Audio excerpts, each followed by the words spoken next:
feel that, Drake?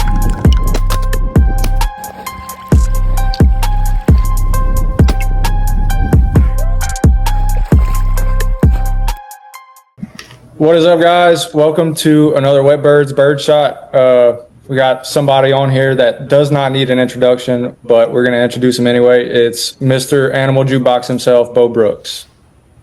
Hey, what's up, guys?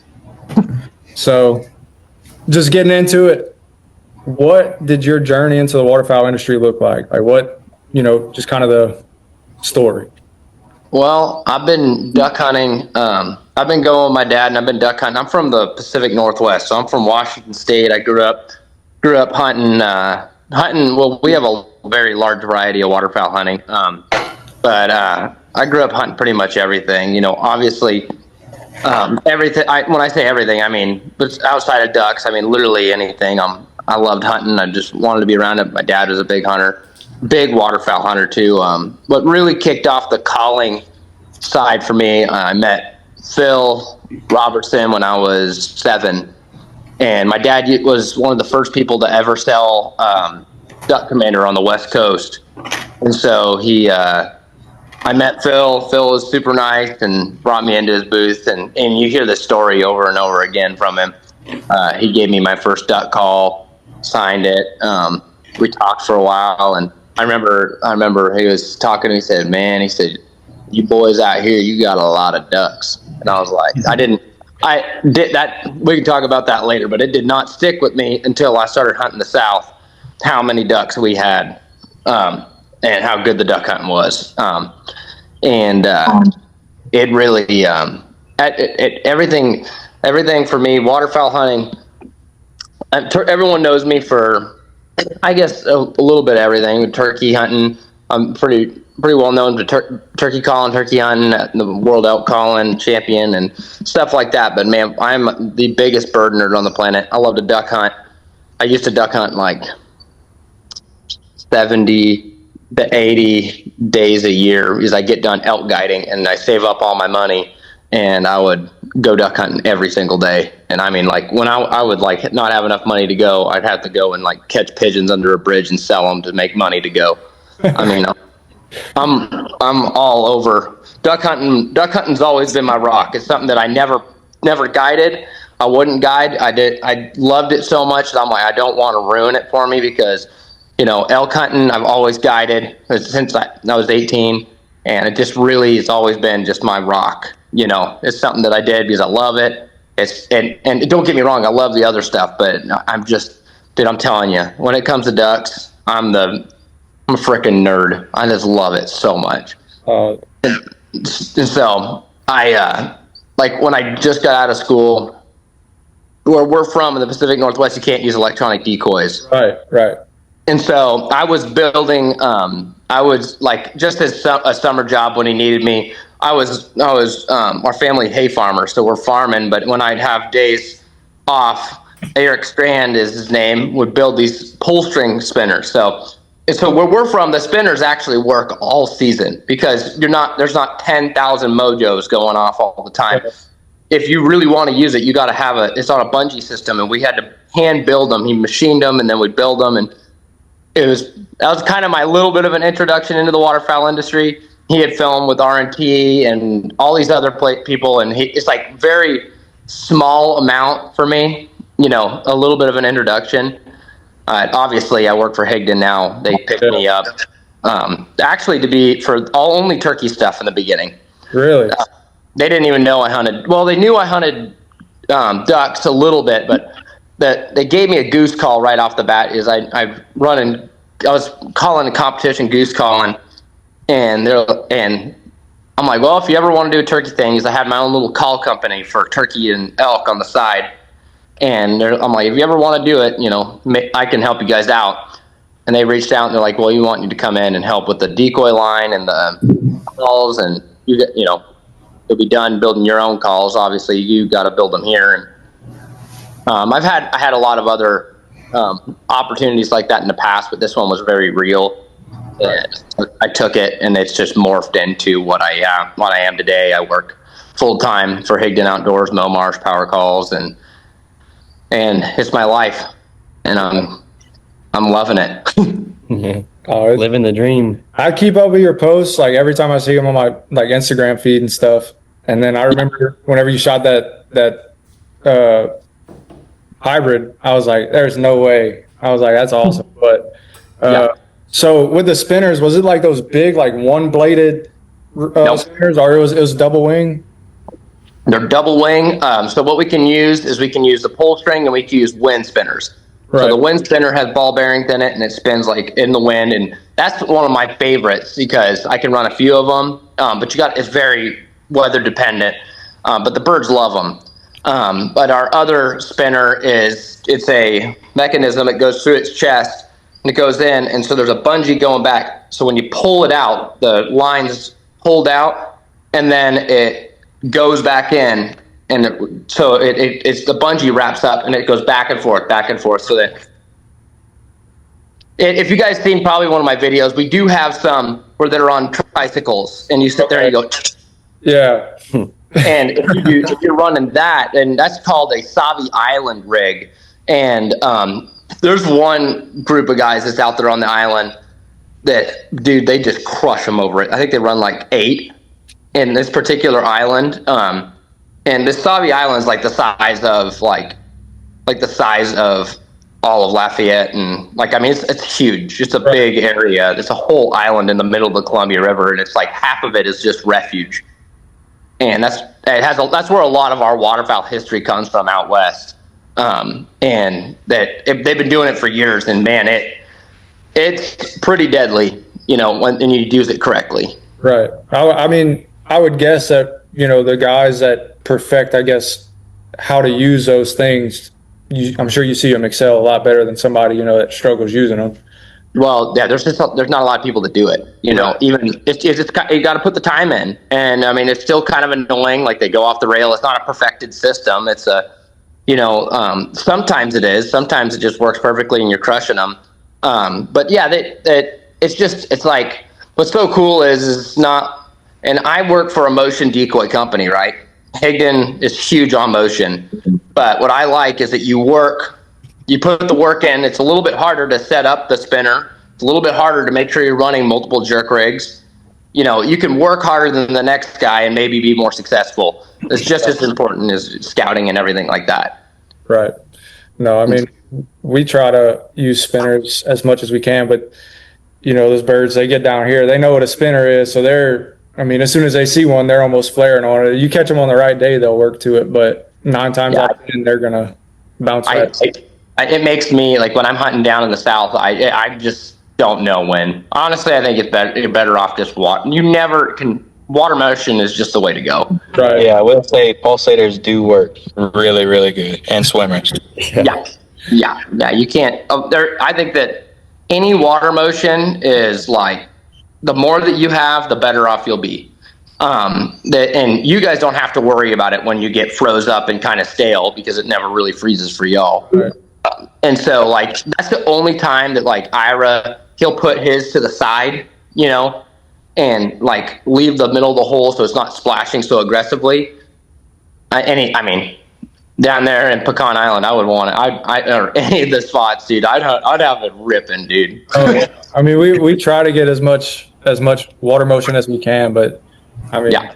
Damon, how many times do we hunt this year and try to use a jerk rig and fail miserably? Yeah, the jerk rigs, they always break, they snap, and they are, man. Their jerk rigs are a pain, and if you have a dog, he's got his dog. Yeah, Banjo got tangled up in it.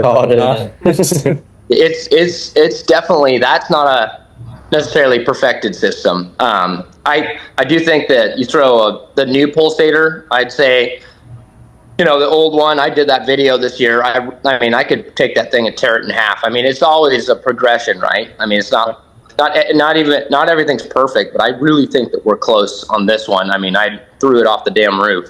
Yeah. So, well, I see like skidding them across the ground and whatnot. Yeah.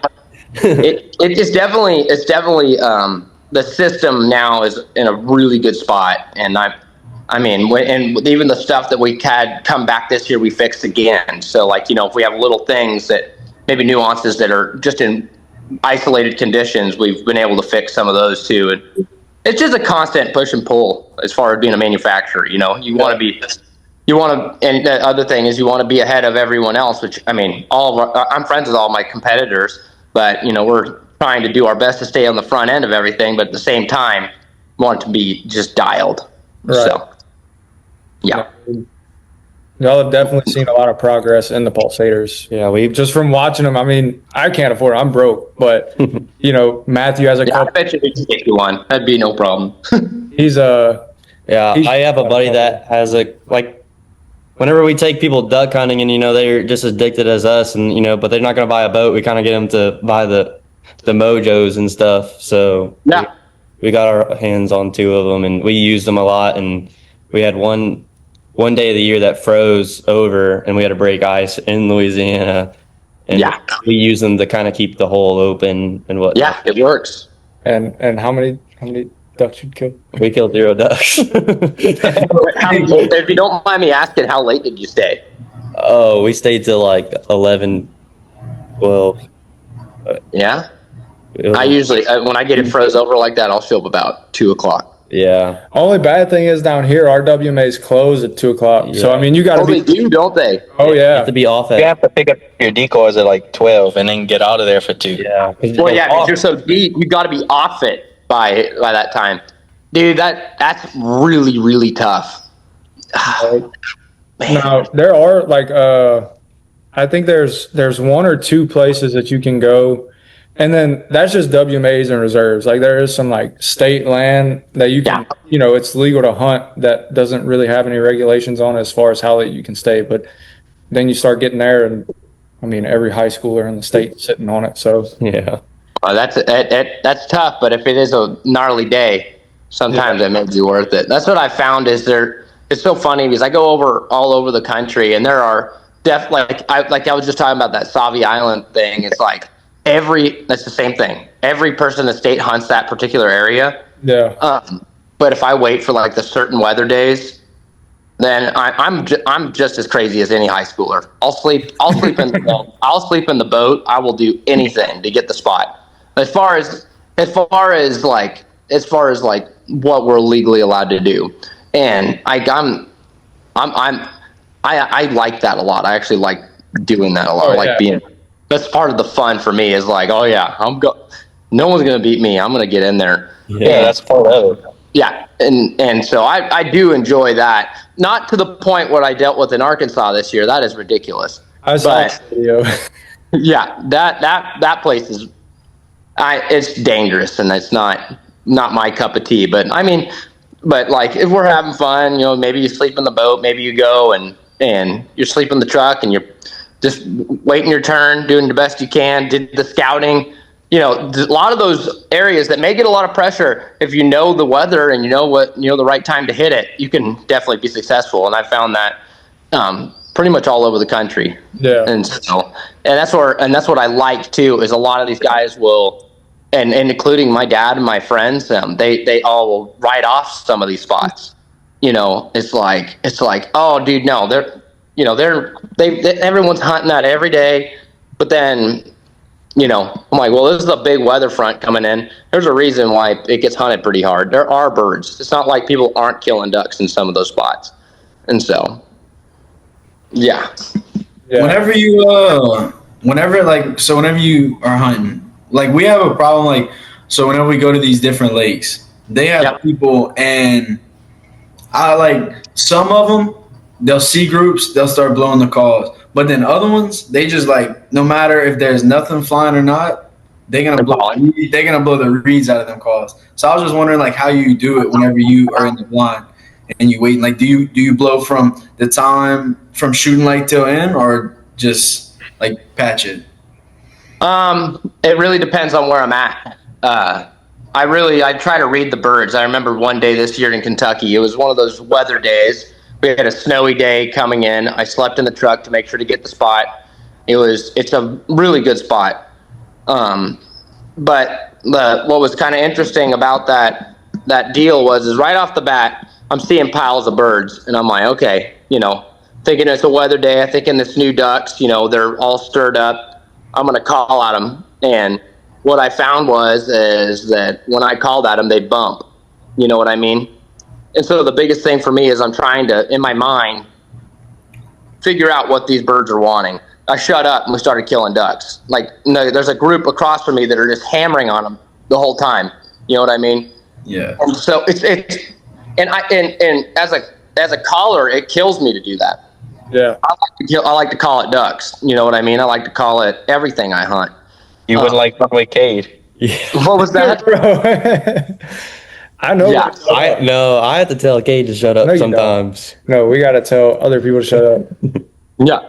Well, and that's the thing is like there is a lot of times that you're calling doing more harm than good. But if you've got a good team of guys that you're hunting with, say that you hunt with a lot, you know, you got to have someone that's leading the team on it too. It's not like this guy picks up his duck call, you're competing with him. You get a connection with those birds. When you'll know when he needs help. When he starts going back, and he was working them, trying to get him to turn, that's when you hit the, you know what I mean? And instead of like, you hit a hail call, and then right on top of that, you hit a hail call. It's like, no, maybe not. We try to like do like a hail call and then like do like a Drake whistle or something and just kind of keep them Drake both. whistles are sweet. Well, I mean, where you guys are at, you guys aren't really seeing a whole lot of mallards, so you probably hit that type of stuff. Yeah, I mean, Not much. I can promise you that. Not much. Yeah. Certain places at certain times. Yeah. Yeah. yeah, I mean, it's got to be. I mean, the last few years, like I went into a deep dive on the bird numbers in Louisiana, you know, from like 2005 to 2023. And then I looked at this past season survey in like January, and I think the whole state had 18,000 mallards per LDWF. So, I mean, we do And a they lot live of teal calling. there in the north. Yeah. No, we do a lot of teal calling. And then, now I will say there was one day I was hunting a rice field, and Matthew was actually with me. And dude, we like first couple hours of the morning, it was birds didn't want anything to do with a call, and they were landing in the rice, like where the rice stubble was, just beyond the decoys. That's where they wanted to be. And then I was like, you know what, I'm gonna try it. And they had a group of spoonies try to get down on the water, and I just started screaming. And they got up, came to us, and I was like, okay, let off the call. And they're locked up, about to do it. As soon as I let off the call, turned around, went back to the rice. So absolutely. And I think that's just a great example of just reading the birds. And Kelly, when I'm with Kelly, he always is saying, oh, he always wants to like think of things. What I like to do is try it, right? I want to try, you know, on this group of ducks, I want to hit them. I want to see if I can get them to do. It takes quite a few groups of them not doing it for me to stop. You know what I mean? It's all about reading the body language of the birds. And I mean, there's a lot of times that I'll call them all the way to the water too. So I totally understand what you're saying. Especially, man, if they're trying to land long on you like that, that's a great way to do it. I mean, there's a lot of those other ducks like the gadwall and widgeon when they get in that big water are really tough to turn. But every once in a while you'll hit them and it's the perfect lick for them and they just turn, you know. Yeah. And so it's just so situational, and that's what's so hard to talk about when we're talking about calling. Is I mean, I'm a very aggressive caller. You know, you guys, like, even when people watch our videos, they kind of, it's when I'm duck hunting, it's so different, you know, even than the videos. You know, it's just a mathematical equation that I build in my mind the whole time. I'm like, okay, this bird, I can see, I see a mallard, let's just say a mallard, I see it, I'm watching it, and I hit it, and I see a little, I'm like, okay, I'm going to hit it. I'm going to go, and they turn, I'm like, okay, and then a lot of times I won't let off on that. You know, if I have to hit them that hard, I'll switch to something different and go, and a lot of times it's like, that this year we were hunting the Ohio River and the big water stuff, like they're landing in the middle a lot. I'm getting on them very aggressively the whole way in. At the last second, hitting them with something like that to get them to pitch all the way down. You know, it's so situational, but that's why you have that's why you can get loud, get quiet, Drake whistle, teal call, wood duck call, hit pintails with speckle belly call it. It's just like having that grab bag. Do you need to have all of it and you could run a cane call like your other buddy. You could absolutely kill ducks doing that all day long. I've had very good success doing different things, like pintails. You'll never hear me mallard call it a dang pintail. Yeah. It blows them out of the hole. I don't believe in it. I mean, I can feed every once in a while, but I'm just sitting there, hitting them with stuff like that. And I've had way better success. Yeah. Yeah. Sorry if I got off topic. Oh, hey. Oh, you? That's the whole reason we're talking. I mean, that's why I was like, you know what? If we go off topic, we go off topic. It's no biggie. Well, let's just talk about what your guys' coot decoys back there. I like that. So, the two places like we hunt the most, which one of them is, I introduced Damon and Dawson, and I don't know if Matthew hunted there before me, but No, you were the first one to bring me. I knew about it, but I never was gonna go. so I hunted there, and then Damon and his brother hunted on the coast. So, I mean, we kind of started just paying attention a little bit more, and we'd have coots like, I don't know how many times. I mean, we'd shoot a pile of birds, and next thing you know, there's 10 coots in the decoy, and we'd shoot another pile of birds. Yep. Right after they landed. So we started talking, and right after one of Damon's buddies bought a pulsator, I was like, you know what? We need coot decoys too. Why not? Yeah. And if it helps, it helps. If not, we have coot decoys and we can go make a good gumbo. So yeah. We think it's like a confidence thing, like when you're deer hunting, you got like some critters at the feeder or whatever. Yep. So it's just how we kind of think You about guys it. don't have. I love running coot decoys. Where I'm from, we get those giant coot rafts. yeah. When I get on the edge of them, so imagine like there's a giant lake and you guys have reeds and all of it. We call it bull rush, but you're like this end of the lake, there's coots all the way in it, and I want to get set up like right here on the edge of them. And like if I'm by myself, like one or two people, or and they slowly just start to come back and they get around me behind me, then all of a sudden I'm like, boom, boom, boom, boom, kill my ducks. You know what I mean? And it's like, so like I went and I have like, I think I've got 300 coot decoys. I got a spread that I built. Wow. And dude, it was like my dream. Yeah, I got them on the rafts. Yeah. The rafts were kind of a failed experiment. I crushed them this year just running standards, just putting them on. And because what happened, the problem is that our like rivers that I hunted, they're too clear. The water's too crystal clear.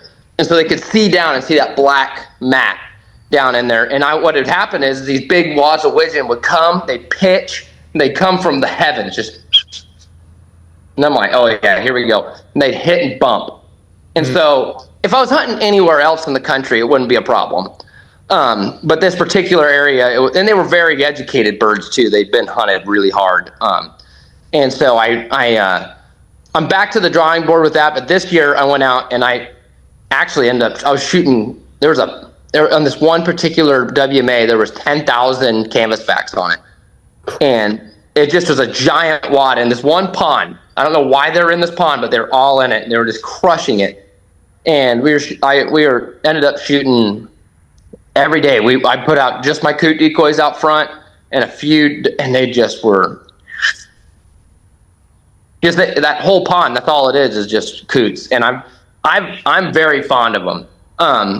As far as like for mallards, I mean, I don't think it makes as big a difference, but for like canvasbacks, widgeon, gadwall, the widgeon and the gadwall, if you like, we'll have one area where I'm from on the Columbia River, and there'll be about 10 to 60,000 ducks sitting on the side of the road in this one part of the river, and you can hunt all of it. It's just there's divers, there's widgeon, but they gang rig up, they get together and whatnot.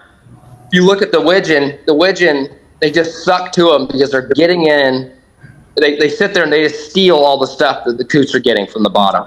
Because the coots can go all the way down to the bed, and they're bringing up all this seaweed and all this crap, and it's just a feeding frenzy. The gadwall and the widgeon, bluebills, canvasbacks are all just trying to steal it.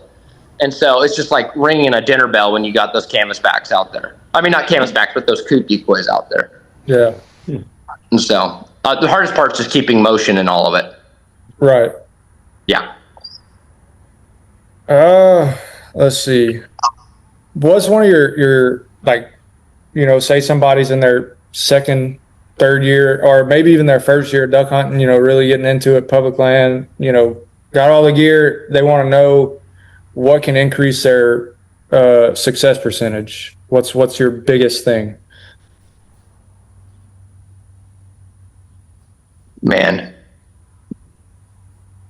honestly, one of the biggest things that I try and do is I try to hunt on weather days. I know that sounds crazy, like that may be obvious to some people, but man, I mean, like if I'm at work and I hear a 30-mile-an-hour wind and rain, I'm gone. I don't care what part of the country I'm at. I'm going duck hunting because I don't care because Kentucky and Arkansas, they really like a real sunny, pretty day, right? They want to kill them in the woods. But I didn't grow up like that. I grew up when I want the nastiest, rainiest, just gross day. I call them a duck day. And I want to be out there duck hunting. You know what I mean? And so it's those types of days that just disrupt the birds. So the birds have been sitting on the private clubs, the birds that have been sitting in the refuge. These are your opportunities to be underneath those birds. Right. You know what I mean? And sometimes if they don't like the rain, because I have seen it where the ducks don't fly great in the rain in certain areas of the country, as soon as it breaks, they just blow up and they go everywhere. You know what I mean? Whenever we hunted, it was me, Damon, and Cade. Oh, and yeah. that exact thing happened. We were hunting off the coast, and I think there was a chance of rain. Well, the fog stayed low all morning, so we're picking out birds. Well, yeah.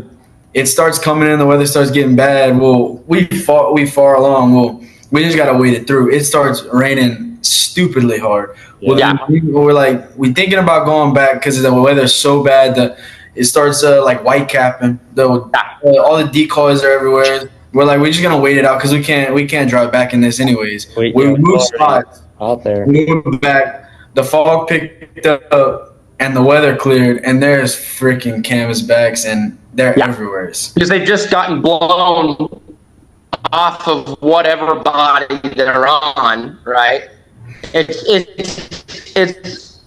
I hunt most of my places by weather. But when I'm at home, like I can literally look at my phone and drive to a WMA, and I know it's in a lot of these places I've hunted well enough that I know that either I've been successful in that area or someone else has been successful in that area, right? And so like it's just as so on a big weather day you learn a lot too, right? So if you're out there on a big weather day and you know it's going to be good, maybe like I just said, I learned also that maybe it's not going to be good for me because I've never hunted it in this big weather day, but someone else that blind on the tip of the island or, where we're at, the numbered blinds, this one's just crushing that day. Well, then I just put that in my memory bank, or some people write it down so that when you have another big weather day like that, you can go and try and replicate that, right? So that's how most of my scouting comes about too, is just like going and doing and just seeing what other people are doing, understanding it, learning from it. And it's just amazing. I can't stress enough though. Ducks love to roam around when the weather's gnarly, and it's just, I usually don't miss them. So. Kate had brought this up earlier. Go ahead, Kate. No, I said he's out of there as soon as he sees the weather coming. Oh yeah, I live on the front of every weather front. Like if it could be on the other side.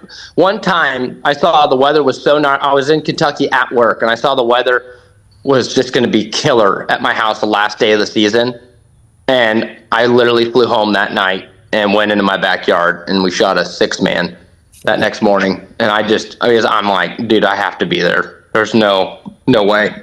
So you just be checking like every single like state's weather app when you're at work?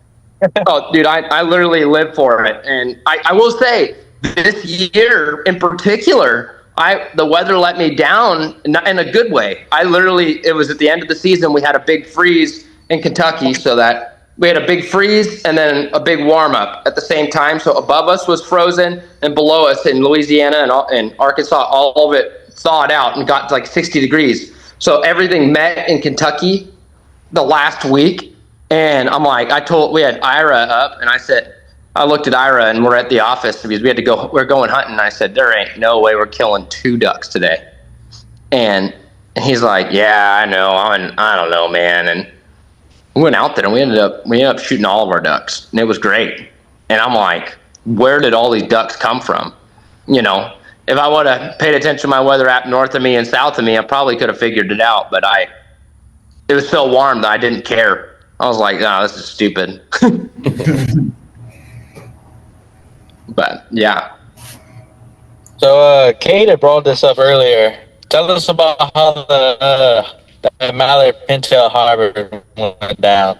Yeah, that mallard pintail hybrid. So that's actually was the day that I thought we weren't going to kill anything. And so we were at a place called the Higdon Farm, and I've hunted there a lot. And it has its good days, it has its bad days, and I've never had a good day when it was 60 degrees at that farm. We usually crush them when it's nasty, gnarly, just ridiculous weather. We got down there, and I got into the blind, and how I grew up, I didn't hunt out of blinds when I was growing up. We went and stood in the. It's so foreign to me hunting at the Higdon Farm because the first time I ever hunted there was like 200 dozen decoys. They start flipping switches. I hear just flashing, all that stuff, the crazy stuff going on. Lots of people. It's just a totally different style of hunting than I grew up doing. I'm used to taking 3 of my buddies. We go stand in the marsh, set out our decoys, get soaking wet. You know, it's just that was my style of hunting. And so we get in there. And first group comes around and just pitches in just perfect. And we shoot a few out of it. And I'm like, well, we've already shot more ducks than I thought we were going to shoot today. And while we're sitting there, the whole time they're going towards the feed out here on the left. There's a flooded food complex over there. And it's just, and I'm going to be honest, it is very rare for those ducks to ever hit it. Like, dude, those ducks very rarely ever hit that during the daylight. Normally, they're going from refuge to refuge, or they want to be in the timber hole, or maybe they'll go to the refuge behind it. Very rarely do they go to the food. And they were just hitting it because they just got off of it's on a thaw. And it was a slow thaw. So these ducks are hungry. And so I'm like, keep looking. I'm like, dude, we need to go over there and just stand in it. And we shot a few more ducks. And finally, we got enough to finish up the episode that we were trying to get. We were filming the TV show. And finally, we each had like one mallard left. And I had one of my buddies, who's also our cameraman, he had a limit left. So we went over there and we did a little gentleman's hunt. We set up six decoys and 2 pulsators. And in like 15 minutes, we shot our the rest of our ducks that we needed for mallards. And I'm like, get Garrett in there. So he gave me the camera. I'm sitting there filming. I know this is a long story to get it, but this is actually going to be an episode of Higdon Outdoors TV. I'm sitting there filming, and he goes boom, boom, boom, and we shot all of our ducks with 1 shot per duck. He shot his limit of mallards, and everyone's like, oh, high-fiving. I'm telling you what, like, mallards are cool. I don't give a crap about shooting dang mallards. I love shooting ducks. And so I'm like, dude, there are wood ducks getting in here. I'm seeing teal. I'm like, I'm getting my gun. I'm shooting my other ducks because I'm tired of just watching them. They're not getting a free pass today. I like eating them. Yeah. I get in there, and we've got about 15 or 20 minutes. It was just an afternoon hunt. 15 or 20 minutes of shoot light left. And we get in there, and I'm not even set up. I get out there, and I'm standing, and I'm like, okay, there's a pintail right there. And he's in a group of mallards, comes over the top of me, gets out, and I call, and they kind of turn. They're very responsive that day for whatever reason. It's just like, it was a perfect storm, you know. And this group turns, and the sun hits it just right, and I'm like, holy shit, that's a mallard pin. I'm like, that's a hybrid. And they're standing on the dike behind me, just on the levee, just standing there. And if there's trees, they're in the shade, but they're standing there in the wide open doing their exit interviews because they don't care about me shooting my other ducks. I love my guys I work with to death. They don't care about me shooting my dang wood ducks. And I'm like, hey, I'm like, sit down. I'm like, it's a hybrid. Sit down. I'm yelling at them. And then Brooke Richard is one of my good friends, and he hosts with me too. He's like, he is, and I'm like, sit down. And I mean, this bird's pretty tall still, and I'm like contemplating in my head. I'm like, am I gonna shoot this thing? He's going over, and then Brooke goes, and one of the mallards kind of bumps back towards us over the trees, and I'm like, I said, screw it, I'm gonna shoot him. I don't care. And I go like this, and I go click. And I'm like, no. And I shoot an 870, so it took me about half a second. And he's at about 80. And I went, boom, and he just rolled right out of the bunch. And I'm like, I'm having a freaking meltdown. And I haven't even picked it up yet. And I'm like, I can't believe I hit it. Oh my gosh. Luckily, when we're filming the show, I get to shoot those really nice TSS loads that Heavy Shot makes. They're like $70 a box. I'm normally shooting like just regular Heavy Shot, heavy steel. And I get a chance to, I get to shoot these really nice shells. Like if I'm on WMAs, I'll buy a set, like it's a 15 shell limit. Then I know I'm going to crunch them. Yeah. But and it just stones him. He falls into the tree, boom, boom, boom, boom, falling down in this tree. And I'm like freaking out. And my buddy, who's a cameraman, he grabs his camera and he's like, there's no way. And we walk over there and I'm looking for him. My buddy's like right there in the brush. And I pick him up. I'm not kidding you. He is the most perfect hybrid. I've never seen a hybrid in my life. I never thought I would. Yeah. And I just melting down. I'm screaming. I'm yelling. I'm This is the pinnacle of everything that I've ever done. I mean, like this is, and we filmed it, and so it's like, I've shot my fair share of like Eurasian widgeon. I love targeting cool birds. I shot a piebald coot. I've shot a lot of cool birds through the years, but I never thought I'd even see a hybrid. Right. And, dude, I'm not kidding you. He comes out he has a trident with these 3 pins, and they come out and they all fork. Like they come up and they're curling back. I'm like, it was the best day ever. Just absolute and total meltdown. And the last place that I ever thought I'd shoot one in Kentucky. Now, what position did you get him mounted in? I haven't even got them mounted. I got them right here in the freezer. I've got 4 Eurasian widgeon, 1 European American hybrid, got that white goose, and I got them all in there that need to go to I'm probably going to get them. I'm going to get all the Eurasians all on a dead mount. Because I've got 1, 2 mounted in here. I'm gonna put the hybrid with them on the dead mount. I think it just look beautiful. Yeah, you can't get any better than that, man. Yeah. No, I've never shot an American widgeon, and then I see people like in the Pacific Northwest, like Matt Judy. You see his Instagram posts, and he's got 150 widgeon on the ground. I'm like, man, I've seen like 3 in my life. we have a lot of widgeon. Louisiana used to have a lot of widgeon. I heard. I get them at the end of like the. Oh yeah, I missed one in the decoys this year. What was that? Oh yeah, I missed one in the decoys this year with Cade. Oh no! It was 4 out in the decoys, but yeah, I missed it. Man, that was a fun morning.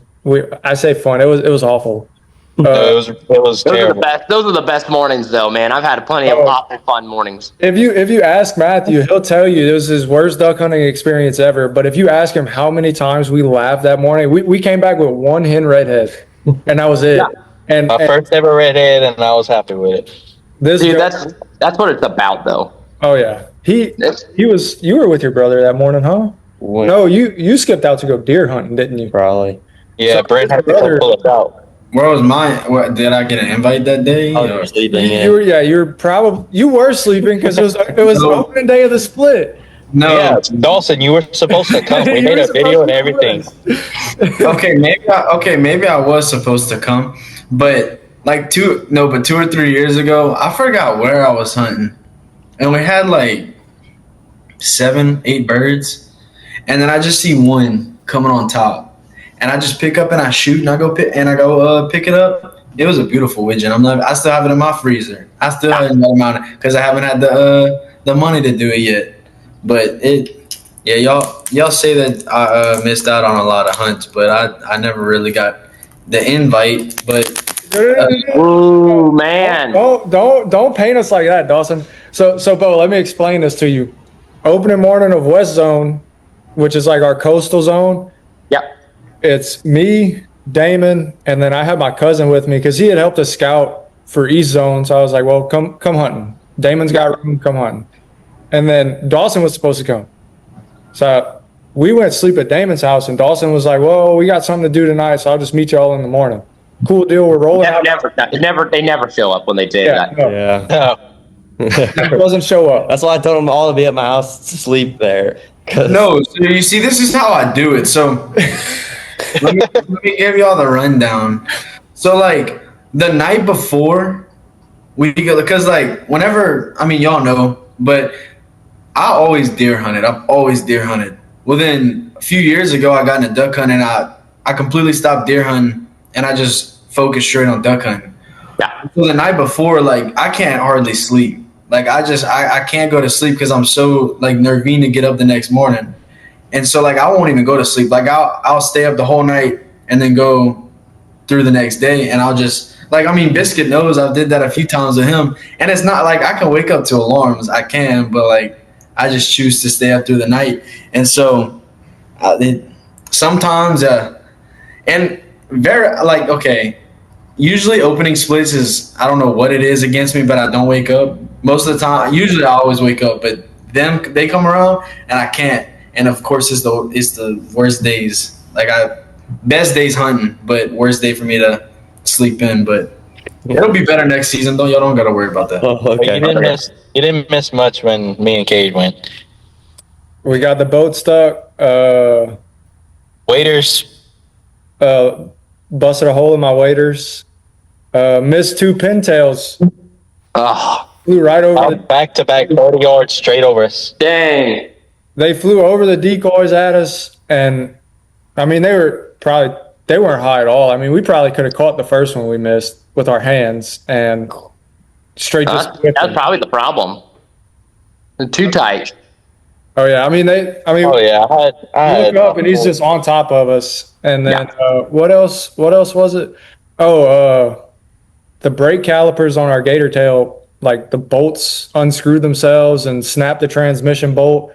So I had to like put that back together a little bit and just idle all the way back to a launch, which was like a mile away. That was fun. Yeah. And Bo, I wanted to mention this too. So like dude, y'all, every time I talk, like y'all don't take me serious, but like this is actually like a serious thing. So like I said, we on our Wetbirds account, Biscuit runs it, but we stay posting on it. We stay posting on our Instagram, like stuff like that. Like what made you blow up on like worldwide, basically, out of hunting? Like you hunt in all these different states. Like what made people basically say like, oh, like this dude is the real deal, basically? I don't know, man. I just been doing it for a long time. I've been making videos since I was 16. And so I don't know, man. I still don't think half the people think I'm the real deal, but you know, I don't know, man. It's just hard to say because I didn't do it to really impress anybody either, though. When I was doing it, I had a full-time job at Higdon before anyone knew who I was, really.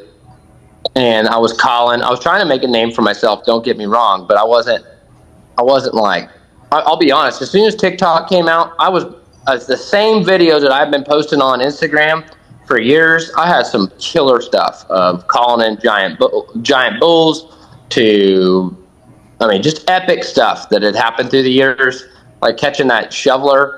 It's just like, just wild videos that I had made that would get like 500 views on Instagram, because it just that no one would see. And then TikTok came around and it just blew up. I posted a video of me turkey calling one time. It blew up.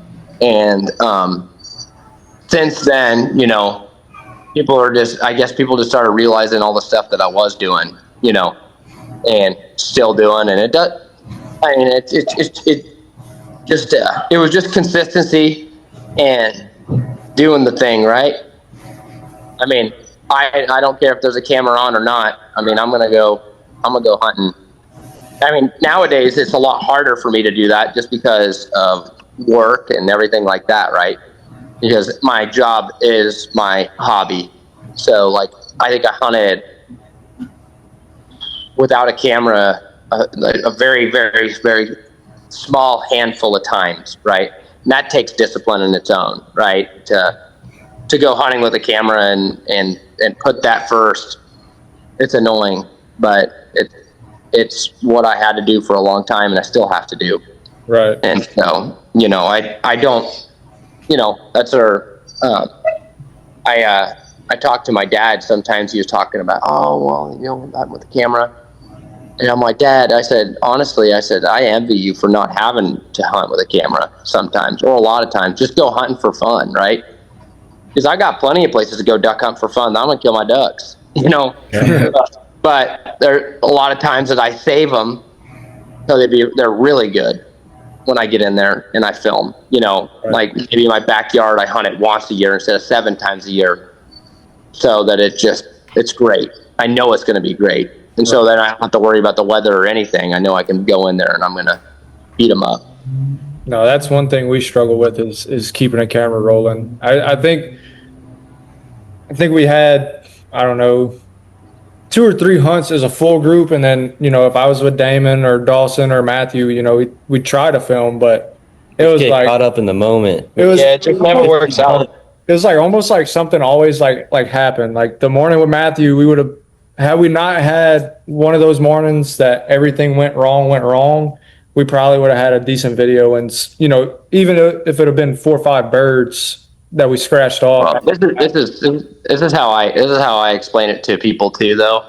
When things do go wrong, you film it. Yeah. You know what I mean? And that's what makes it fun.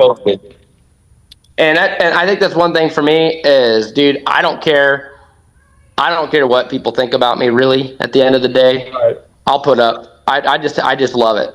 And unless it's like unsafe or something, if I mess up and it's funny, or I don't know something, I enjoy it. Right. And I don't care how good of a duck hunter that someone says they are or is or whatever. We all are learning. We're all doing it, and we all love it. And so. No, I think we had a couple times that we were able to get good video, and then his brother actually edited our only duck hunting video up. But we had a squirrel hunting video, and we killed 2 squirrels.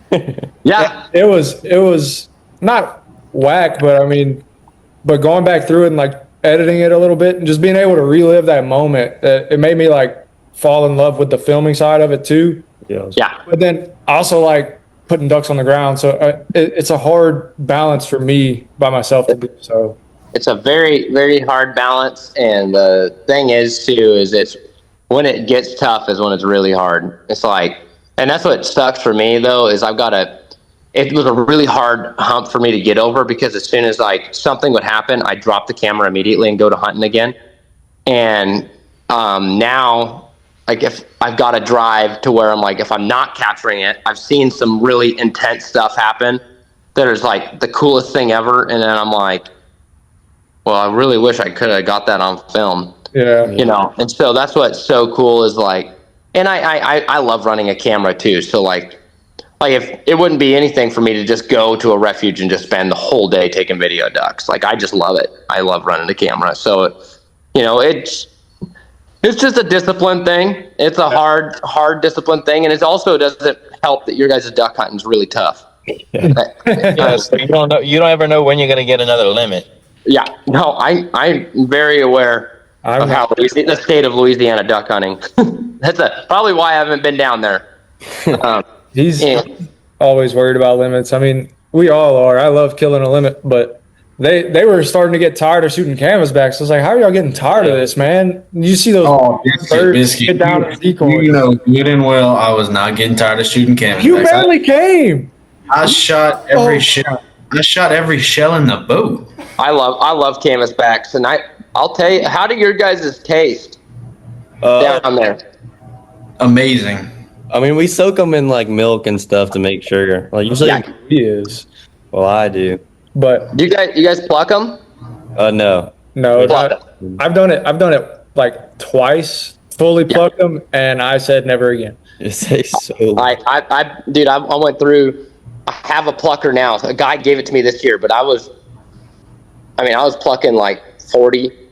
Like if we had a really good day, I would pluck all of them. Like not just canvasbacks, but everything by hand, sitting there the whole, and just trying to, you know, everybody. We at the camp, we just sit there. I try and pluck birds. Dude, they are so good pluck. Have you tried like one of those drum duck pluckers? I have one right here. Actually, that right there. Yeah. Yeah. Dude, I got one. It's my life. a big difference. Yeah, it's changed my life. 100%. He's got access to one. Oh. No, I mean, the ones we shoot that aren't in the marsh, you know, the clean water birds, I guess you'd call them, those, I'd put a canvasback breast up next to a teal breast and get somebody to tell me the difference. And people think I'm crazy. Like, I made a couple videos, just joke videos, like, man, y'all don't shoot divers? What's wrong with y'all? And people are like, oh, they don't taste good. You're not cooking them right. But dude, we're from South Louisiana. We know how to cook. Yeah. Well, you guys are from South Louisiana. You can make anything taste good, dude. Oh yeah. You can probably make their freaking foot taste good. Well, coot poppers are have decent. Yeah, I tried coot for the first time last season. Not bad. They're pretty good. I mean, I didn't. The legs are where it's at. Yeah. But no, the marsh birds are where you get your divers are nasty from. But I tell anybody and everybody that if you kill them in clean water, it doesn't matter what it is, it's going to taste good. I've never had a merganser that tasted good, and I've never had a golden eye that I liked. Those are the only two ducks that I've never been able to. I don't care what I've done because I put them in milk. I do everything. They still taste like a damn tadpole. Oh yeah, I get that away to my buddy. Yeah, Mergansers is a no. Yeah, well, I mean, I also like saving fish, so I mean, I'm like I'm on the fence about it. But they eat our salmon and stuff at home. Really? So yeah, they're hard on them. But we have big mergansers too. I was about to ask, do y'all get those big green headed old? Yeah, commons. Yeah, we get them all. They're all over the dang place up there, and it's kind of like the joke in the blind. You know, somebody smashes a merganser. We love it. Top one. Them things are pretty. Yeah. Yeah, they are. They're very pretty. We actually have all of them. We have hooded mergansers, we have red-breasted, and we have the commons. So Got my first hooded merganser last season. I'd never see them. They're thick. Yeah. They're very pretty. Well, I guess before we wrap it up, we'll kind of condense this because I'm just going to assume your favorite hunt of this past season was the pintail, and I could, or the hybrid, and I could be wrong, but what was your favorite or your most memorable hunt in your life, duck hunt wise? Wow, that's a hard one. I'm